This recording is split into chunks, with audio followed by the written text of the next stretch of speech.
Urtida Taleex ee maamulka Khaatumo ayaa waxay ugu baaqeen golaha xildhibaanada cusub ee maamulka Puntland inaysan dib u soo dooran madaxweyne Cabdiraxmaan Faroole iyo ku-xigeenkiisa Cabdisamed Cali Shire oo ay ku eedeeyeen inay xasuuq ka geysteen magaalada Taleex ee caasimadda maamulka Khaatumo 28 November 2013 la soo baxay Garowe oo Taleex suugay labada magaalada inta isu jira oo aan reer Garowe waa nasiib darro labaad waxaan noqotay haddana maanta markii doorashadii la dooranayo dadkii gacan ku dhiglaha oo dadka xasuugay Garowe laga dooranayo nasiib darro labaad ama aad iyo aad calooshooda xumaan u gelisay waxaan islahay nimanka wax laga eeganayaa maxkamad heeg la yiraahdo dadka shacabka Garowe ku nool iyo ka Taleex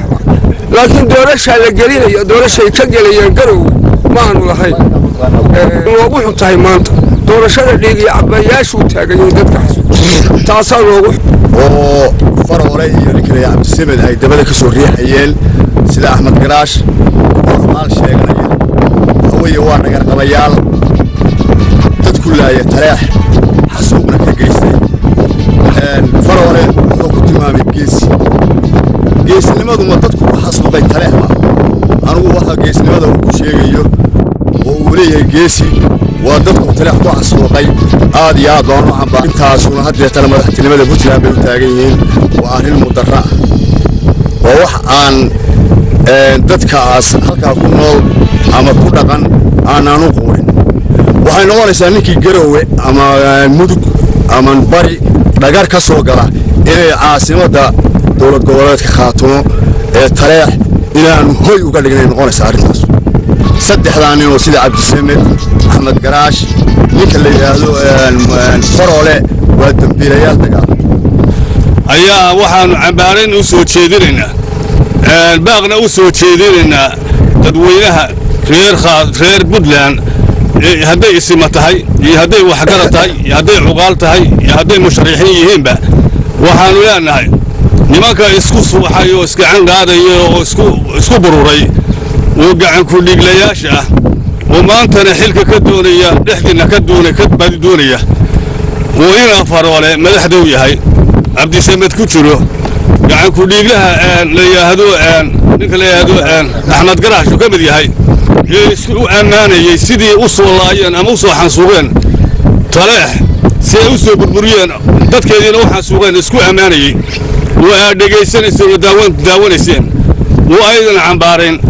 وحاولنا halkaas arintaasi dhaliil baan idinka soo jeedinayna mar haddii aad soo dhaweyseen mar haddii la soo xareeyay mar haddii hadda wali loo durbaantumayo aad iyo aad baan arintaa uga xunnahay waanu cambaaraynaa waxaan leenahay iska saara gacan ku dhiglayaasha soo gumaaday dadka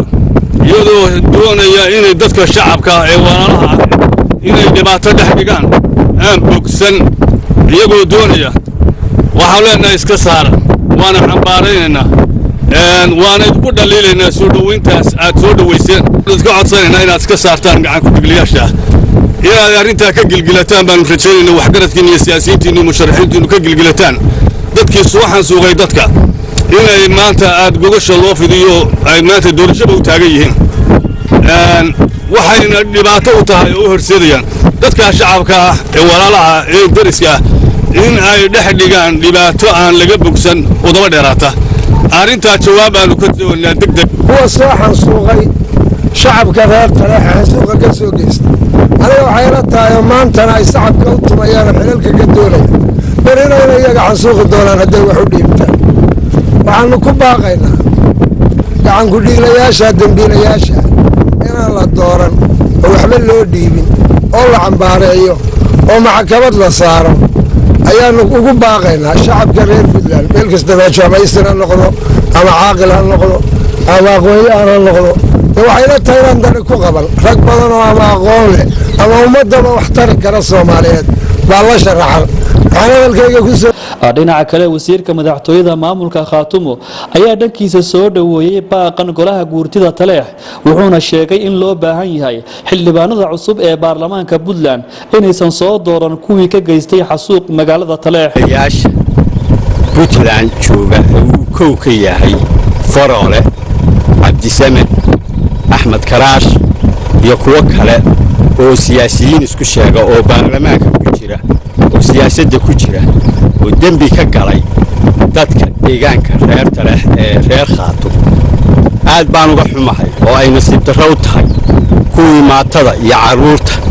ku soo xasuuqay magaalada Taleex inay maanta haddana shacabka looga tumo magaalada Garowe oo lagu soo dhaweeyo waxaa nasiib darro ah waan hore u soo jeedaa